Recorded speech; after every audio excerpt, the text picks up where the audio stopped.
but you're like, I don't even know where this began, actually. I don't know when I began running up my credit cards. I don't really know when I began exhausting my savings account and getting things that I desire, but it wasn't part of a plan. So that indicates that you might have been triggered in certain seasons to go and swipe or to exhaust your savings account because maybe you felt like I was entitled to have something in that moment that would make me feel better than I felt. So oftentimes we are using our credit cards or dipping into our savings for things that are emotionally triggered that we don't realize that, okay, I could have done this differently had I been more self-aware. So Yeah. self-awareness in money is key. Welcome to Speakers and Stages, the series that goes beyond the mic and behind the scenes of powerful events. I'm your host, Lena Castle, event strategist and speaker experience expert. Yes, we're going to sit down and talk with event industry experts from backstage chaos to center stage clarity. This is where the strategy meets the spotlight. Let's get into it. All right, welcome back to Speakers and Stages, the show where we go behind the mic and into the minds of the experts shaping the event experience, from AV producers and meeting planners to powerhouse speakers. And today's guest is a Baltimore-born force with a mic, a mission, and a movement. Dr. Constance Craig Mason is a nationally recognized financial educator, keynote speaker, and the visionary behind the Money Talks movement. As CEO of Concierge Financial Advisory, she transforms stages into a safe space for real talk, financial healing, and a legacy building breakthrough. Now, she doesn't just talk money, guys, okay? She helps us to think about this differently, and she changes the way we think about it. So let's make sure we put our hands together for our wonderful Dr. Constance Craig Mason to Speakers and Stages.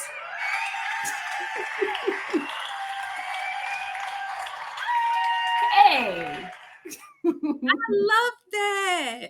I got to get one of those.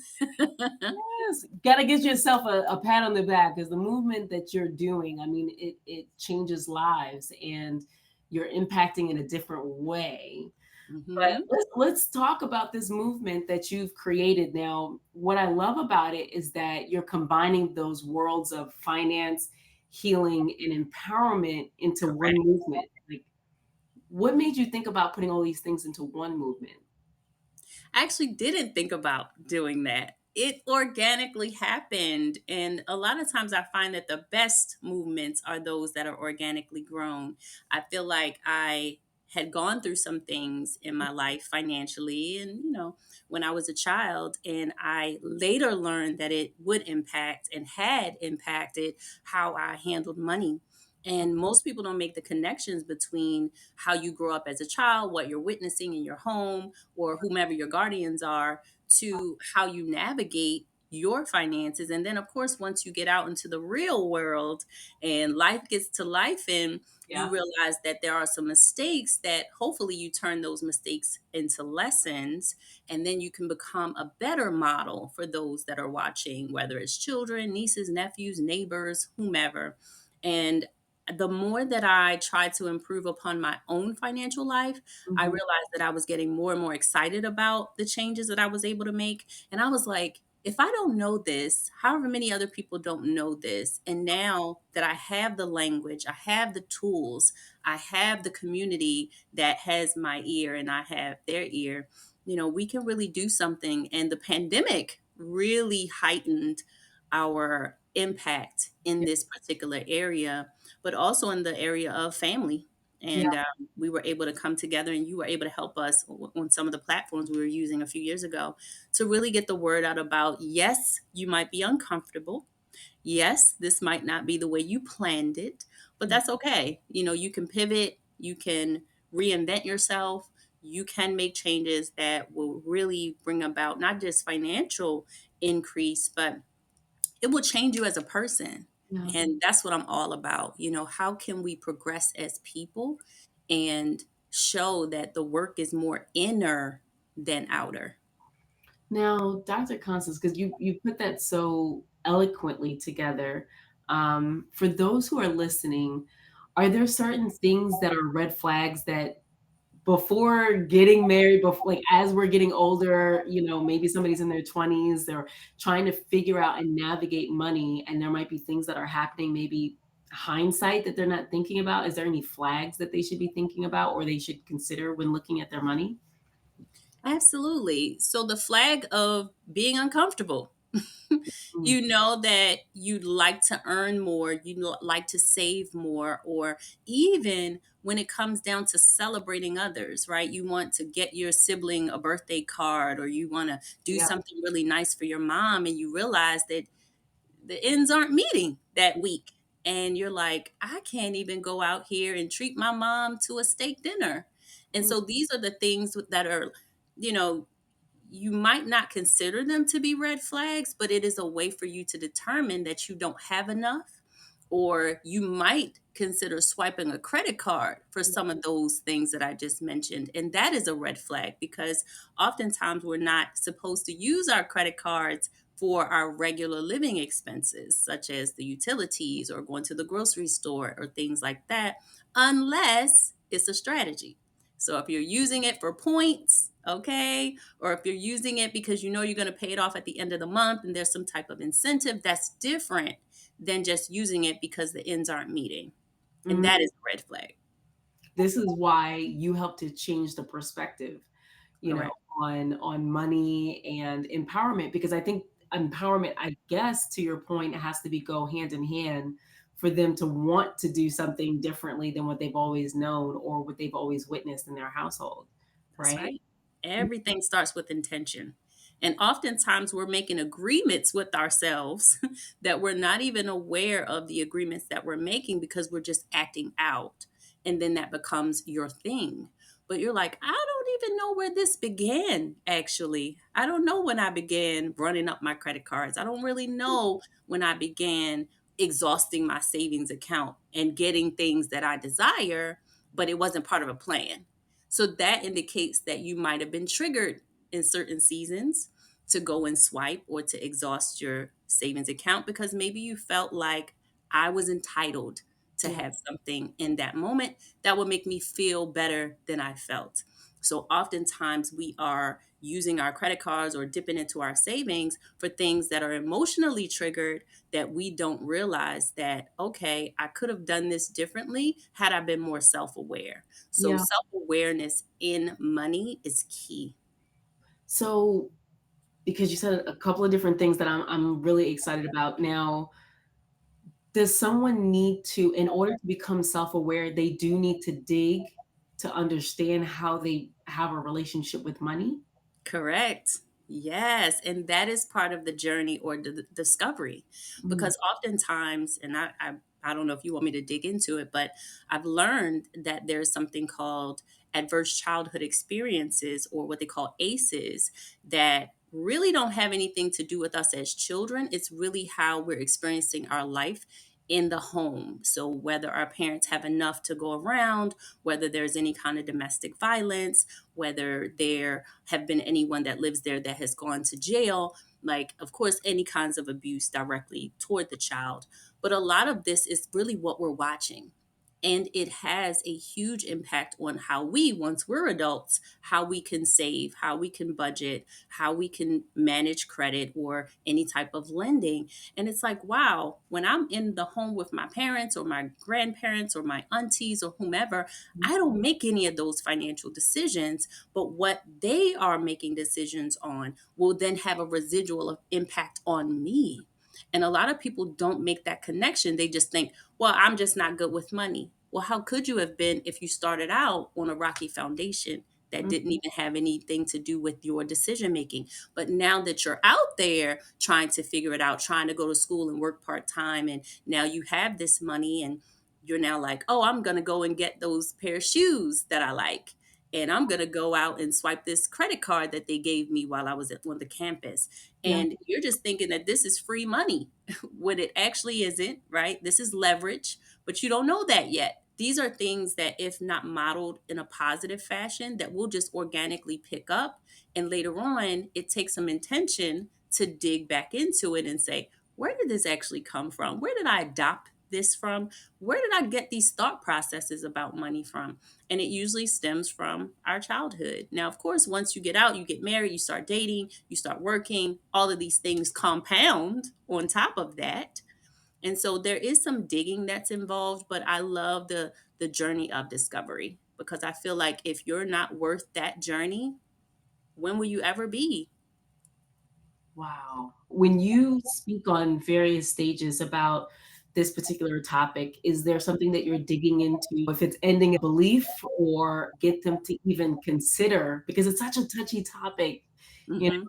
know, how do you get people to open up and to be disarming for them to be honest about what's really going on in their finances? I don't know what it is about myself, but I've been doing this for 16 years now. In every space I go in, people just are vulnerable with me. I mean, they just tell me stuff that I ask about and things that I don't ask about. And I'm like, maybe I have this honest space. I don't know what it is. But I would say over the last few years, as I started digging into my own financial trauma and things that I discovered that happened way before me, and then, of course, the mistakes I made as an adult, I started realizing that there was a connection between upbringing and then, yes, the money mistakes that you make. And then, how do you get out of that situation? I knew that anybody can learn how to budget and fix their credit scores and start an automatic payment towards their retirement account. Like anybody can do that. I believe that money management is a life skill, Mhm. like driving a car, like swimming. It is a life skill that any of us can learn.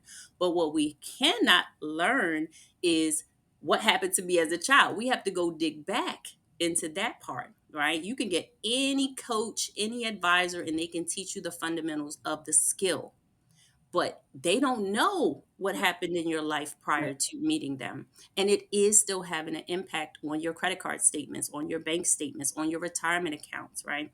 People are vulnerable. And especially when I go in specifically talking about financial trauma, it doesn't always have to start in childhood. It could have been the pandemic that ravaged through your savings. It could be right now in this political climate that we're witnessing where people have had 15, 20, 30 years on their job looking forward to retirement, and they're being told to clean out your desk and this whole department is gone. Any type of financial loss that is unexpected is financial trauma. Mm. And so it doesn't have to be that you grew up in poverty. It can be something that hits you, such as divorce or unemployment, that knocks the wind out of you. And now you have an emotional reaction to something that you may have known. I know how to manage my money, I know how to save. But this emotional trigger that's come down on me, it's like, wow, who am I? What's my next move? And if you don't have the language, the tools, the coping skills, the community, you will have a time trying to be resilient. Wow. Now, Dr. Constance, I'm gonna switch gears a little bit because um, you and I were in the event space, right? And so there's events that we would call enrollment events, right? Correct. So these high ticket offers, join my mastermind for 15,000, 25,000, and people may not have the funds but may choose the third party option. If I don't have it, should I even be investing in that and knowing that maybe I can make my money back? Or like, I know that, we're in that space. So how do you manage the thought process of a program at an event that somebody is pitching and somebody's like, "I can use my credit card for that, and I'm Yeah. willing to do the payment plan." Is Yeah. that smart or is that mm, This is a fantastic question. And to be honest, no one has ever asked this. So I love the fact that you came out with this. I believe, like we were just talking about, intention is important. And so, in the intention of self development or personal development, as well as professional development, because some of these spaces are about how to grow your business and not necessarily how to improve your own personal self. What mhm, I'm finding is, as we are vetting the professionals that are in front of us on the stage, and we're trying to see, is this my person? Right? Is this my coach? Is this going to be my mentor or whomever? yeah, The other part about this is, okay, it is an investment in myself. And so if this is my person And if this is the thing that's going to advance my business, scale my business, help me to be more secure in myself and my offerings so I can go out here and then I could have some high ticket offers. I feel like we have to go into it with what is the expected outcome. So Mm, if you're investing at that level, 15,000, 20,000 per program, and you're saying, I'm worth that. I definitely am worth that, right? Because it's going to provide me with X, X, and X, whatever those things are. If it is business related, then those things need to be able to quantify in the future. Okay, if I get this certification, or if I am now a better speaker, mm, then I will be able to pitch my own offers and bring in however much revenue. So I do believe that even if you did have to swipe a credit card, like I said, if that is part of strategy, yeah. then your plan is how quickly can I get that 15,000 back? Like, Mm, what do I have any programs or any signature programs already lined out where maybe I need to learn how to market them better? And this investment is into my understanding about how to market better. Or maybe this is a done for you investment where I'm paying this money and these people are going to take this off my plate, but they have the proven expertise to get that done for me. So yeah, I give them the 15,000, they do it for me, and now my first few months out of this program, I'm making $100,000. Then yes, that is a legit investment. But you've got to go into it knowing what you're going to get out. Now, there's no guarantees in sales, but what I do like is the vetting process. yes. As you're on a personal discovery journey, you should also be looking at these mentors, these professionals. You brought up something really, really important that they have the proven expertise because I know during the pandemic there was a lot of coaches and people coming up Right. and in Clubhouse that they was making X amount of dollars. And Most definitely. so I love that you say, like, do the research, Correct. look at the testimonials, reach out to the people who put the testimonials out, because I've also seen where people have financially invested and did a testimonial on one of the programs, and then this program was creating a new program and put these testimonials there, and they're like, I can't, you have to take my testimonial down because I don't know about that new program you put out there. Correct. And yeah, those high ticket offers, as you know, I mean, it could be one, or it could be 50-50. It could be a wonderful Mhm. experience and there's a clear ROI, or you could have a financial situation and invested monies and continue to pay for something that Mhm. didn't do what it said it was gonna do. Absolutely. Oh my And like goodness. I said, if it's easier to quantify if it's professional development, right? Because maybe you get a certification, a designation, maybe you are now a certified something, whatever you've done. But let's say it's personal development, Okay. right? Maybe you've invested in someone who's going to help you to heal from your trauma or Mm, to build your self-esteem. So how do you quantify something like that? oh my Right? yeah. There's really no math that you could do that would allow you to say, "Oh, I'm way more confident now. It's going to bring me X amount of dollars." But like my point in a few minutes ago is, are you not worth the investment? Mm, Because you don't necessarily know just yet where the lack of confidence and the lack of self-worth came from. And mm, to just discover that part about it and to know that you can shift it, mm, that is worth the price of the investment because I'm going to be a better mom, a better wife, a better professional, a better advocate, a better whomever. I can be proud of myself. So it's not always the fact that it is something that you have to monetize and get your rate of return, but it could be something that builds you up from the inside out, and that is immeasurable. now, Dr. Constance, you keep saying this word, and obviously it must be connected. I don't wanna assume worthiness and money. Correct. What does that mean?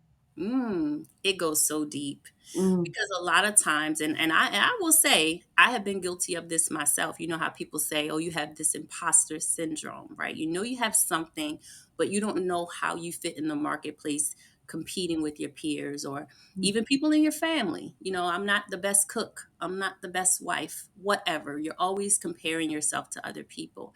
And oftentimes it's like, wow, maybe this isn't for me. Maybe I'm not worth this investment. What if I fail at this.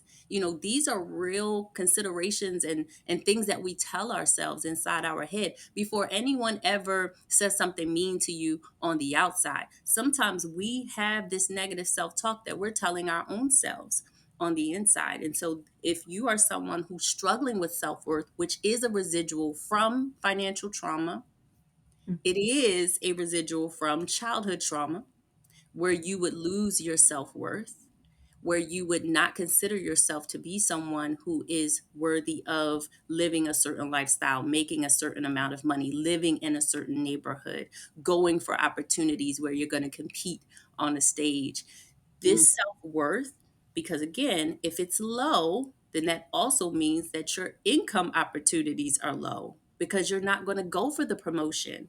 You're not going to put yourself through school so you can get that bump up in your salary because you don't think you're worth it. You don't mm, think it's for you. You don't think you can complete it. You can't even visualize what the after effects would be from this investment into yourself. So self worth and money goes hand in hand. And the more you believe that you are entitled to more than you're experiencing right now, then you'll shoot for that. You'll invest in the course.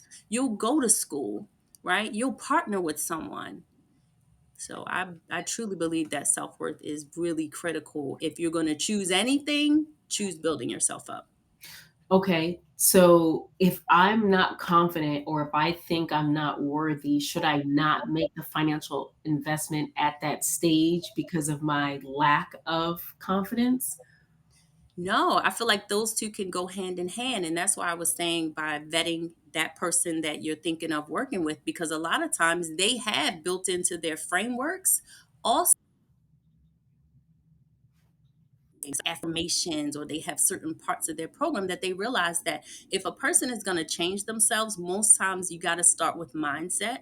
In any type of change, whether you're improving your body, improving your business, improving your marriage, any of these things, there needs to be a mindset shift. And if this coach or mentor is worth their weight in gold, they will include some element of personal development within their professional development. So I feel like if you get the right person, you can get a bit of both, because it's kind of hard for a person to see themselves as a higher self if they've never seen it or it's not offered to them. Sometimes you don't even know that's a thing, right? The only thing you're focused on is this person is saying, if I invest in this program, I'll be able to 2, 3 times my income or 2, 3 times my revenue or whatever.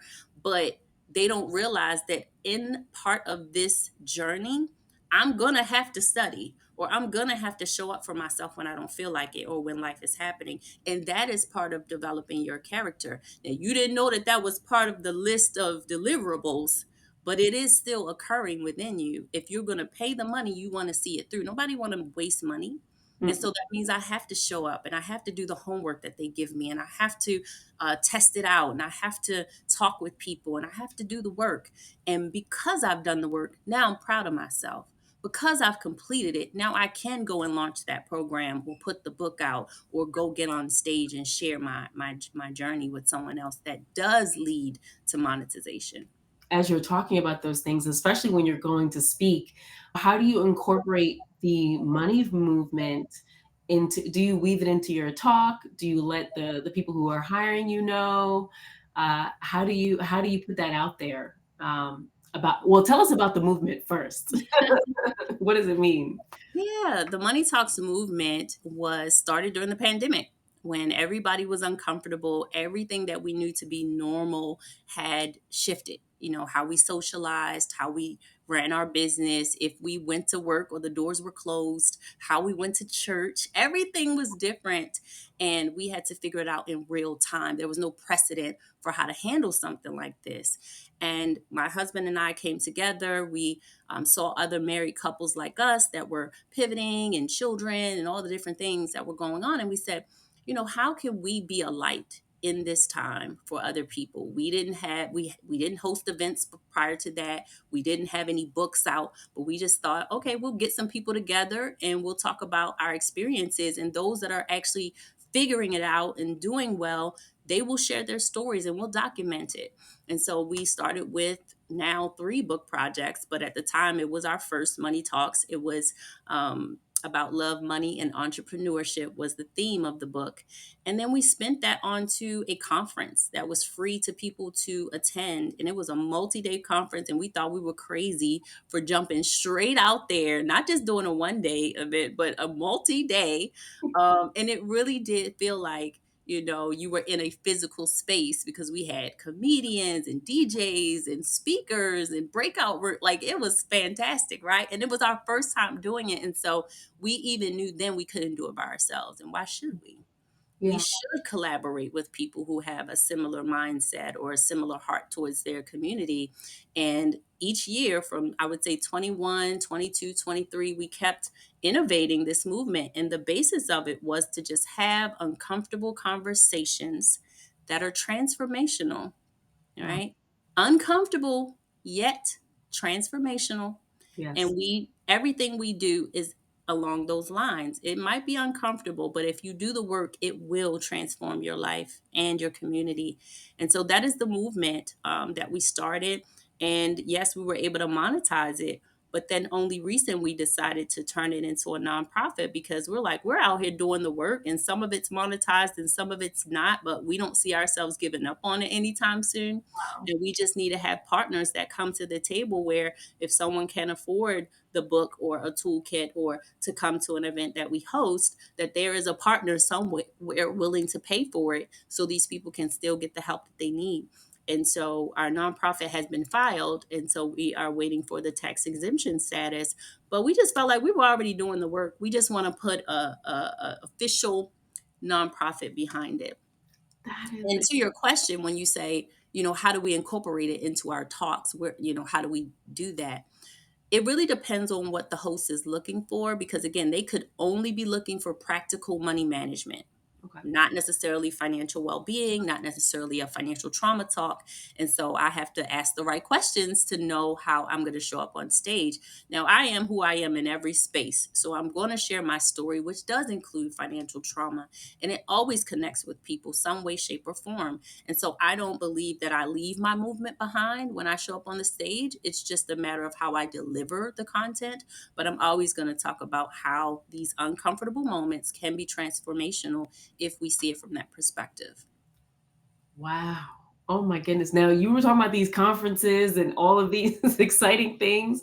Now, I'll ask a couple different questions. One, I already know because you and I we've worked together. How is it doing this with a team? I'm all about teams. So how do you ensure that the right people are positioned to help with the heavy lift of such an important experience that you're going to put out there? Absolutely. And it's really conversations again. When I Mm, have a small team, and I've always kind of had a small team, but every single person on that team is important to yeah. what it is that they bring to the table. So whether they're someone who greets the people in person, whether they're registration or in our virtual spaces, whether they're just engaging in the chat, or someone who is making sure that everybody has the links, all of it is important.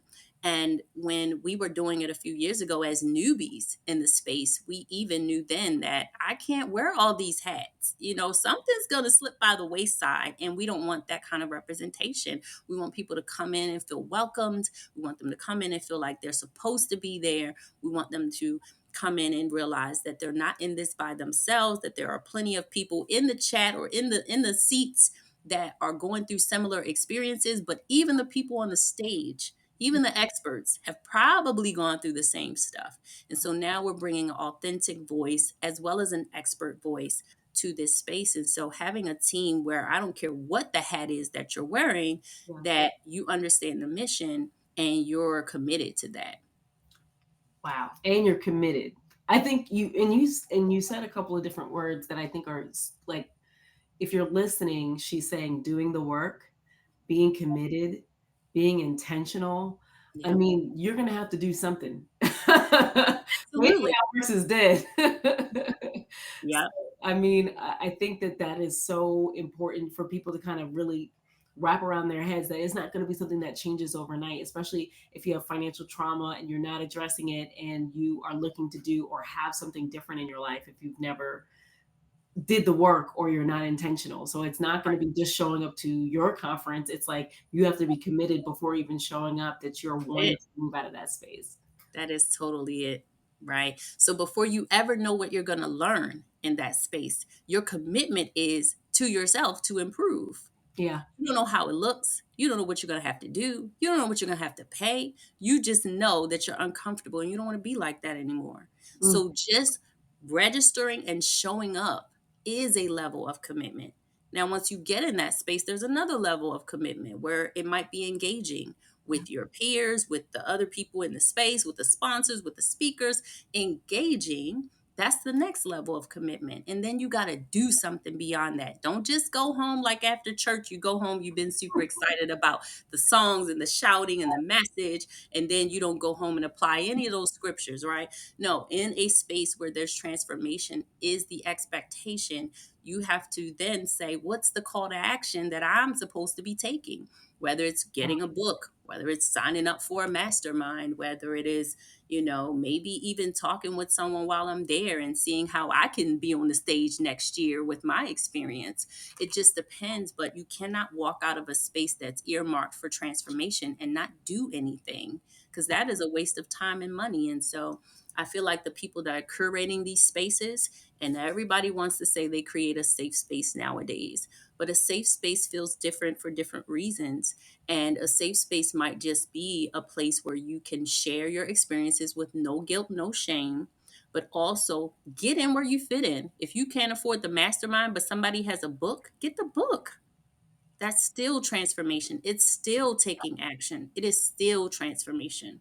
You need to say it for those in the back. If you can't get into the mastermind, get the book. And it's still like when people do the fast action bonus, I can just one step at a time. I think That's it. because we get caught up in the sales Yep. process and the sales psychology ourselves and we can't even reel it back. We just got to do it versus let me do some more digging, do some more research, and I'm still taking an action.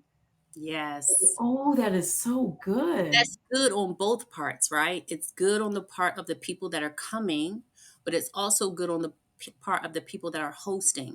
Because, like you mentioned a few moments ago, people are so intentional about their high ticket offers. Yeah. But one of my mentors told me, you got to have that low hanging fruit because you just never know who's in the space and where they are financially. So if you have tiers of help, then they'll fit in, they'll get in where they fit in. If they really want change, they'll do the mastermind, they'll do the one day, they'll do the VIP, whatever you have. But you can't just go in, well, if it's a high ticket or nothing, you've left a whole bunch of people out. Yeah. Oh my goodness, this is so good. Now, if you are loving this conversation and you want to go deeper, Dr. Constance has something special.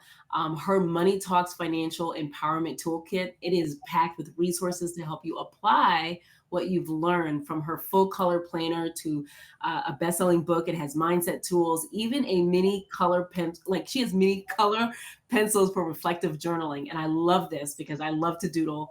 But I'm gonna drop the link to make sure that everybody's aware of how they can go get their copy. And if you would like to share anything else about this toolkit, why somebody needs this in their life, like especially now. Oh my goodness. You know how they say people have never been in this place before. There have been people who were otherwise fine until January. And Mhm. you know what I'm saying? And now they find themselves with less money. They're not employed right now, or they're being forced to retire early, different things that they never thought they would have to deal with at this point. And so that toolkit, which we were in development prior to January, but I felt like it was really timely because, like you said earlier, it has the financial planning element, right? It has the literacy that you need to know to make the changes, the life skills, but it also has the journaling aspect where it's prompting you with questions that allow you to dig a bit deeper, maybe even some things nobody ever asked you about your money story and how you arrived where you are. And once you become aware of it, now you can use those things that you've learned because now you know where it came from and you know where you're going because now you can do the work. You have this thing in front of you for an entire year that you're not just going to learn the stuff and then, okay, now what? Who Yeah. am I becoming as I am learning these new tools? And then the other part of it, like we talked about the color pencils, right? I'm a girly that likes to color. I'm a creative being as well as a logical being. And so I like to take emotional breaks. I like to take a breather and just doodle, sketch, color. And so we have these breaks within the planner where you can affirm yourself, where you can color, where you can hear or read an inspirational quote. You can scan a QR code and go to my podcast episode, get out of the book and Yes. go listen to something. Like we call it multisensory because you're not just sitting there writing, you're going on a journey. I might just listen to the podcast that I scanned from this section, or I might just color today, or I might just write in the journal, or I might track my expenses, or I might learn about my small business, how I'm supposed to be doing my P&Ls. So I feel like we're touching on a lot of different areas in this planner, as well as the whole toolkit, which does include our volume 3 of Money Talks book that has 24 African American financial experts that lent their story, their Mm. expertise, and their skills to the reader. So I feel like it's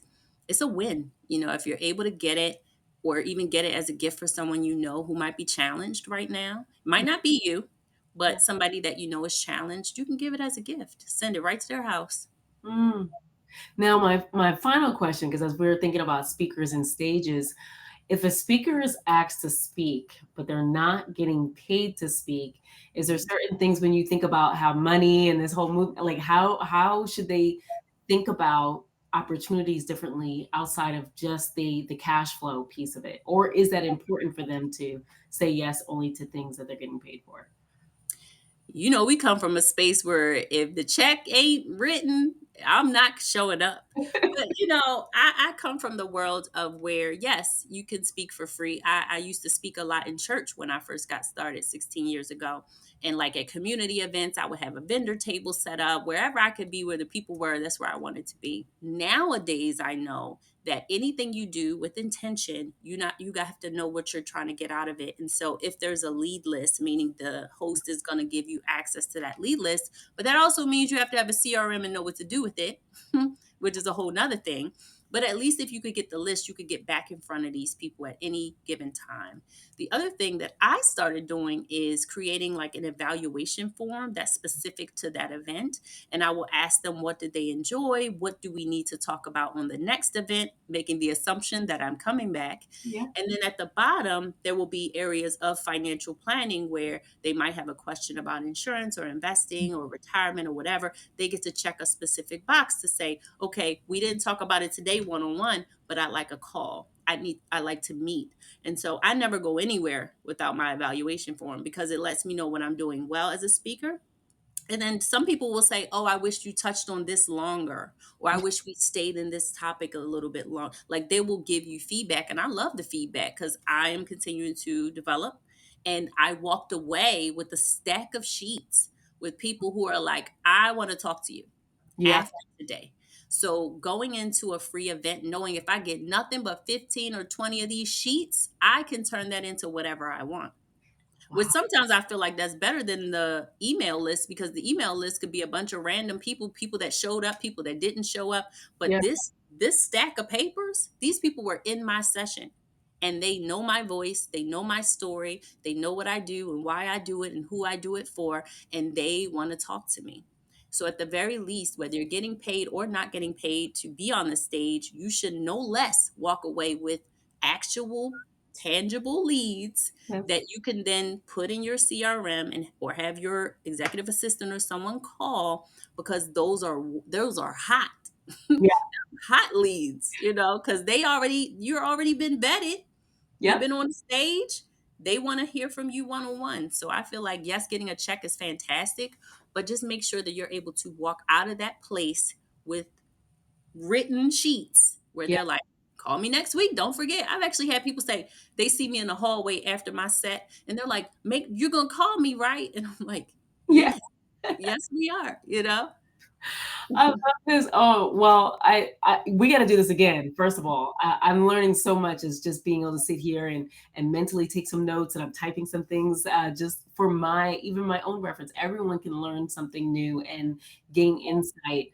Dr. Constance reminded us today that your voice is powerful. It becomes transformational, especially when we're talking about money. So if you're planning a conference, a summit, or a retreat that needs more than inspiration, but you need impact, especially around money, I encourage you to connect with Dr. Constance. And you can also go to her e-speakers profile. But don't forget to like, comment, and subscribe to catch more episodes from trailblazers behind the event industry. So thank you so much for tuning in. And Dr. Constance, thank you. We got to do this again because there's so much Thank more you. that we still need to dig deep into. So I Yes, really ma'am. appreciate this, and just coming to share with our peoples just about money and like thinking about it completely differently. So I know it's shifted my thinking. So I appreciate it. Thank you. Thank you, everyone. Appreciate it.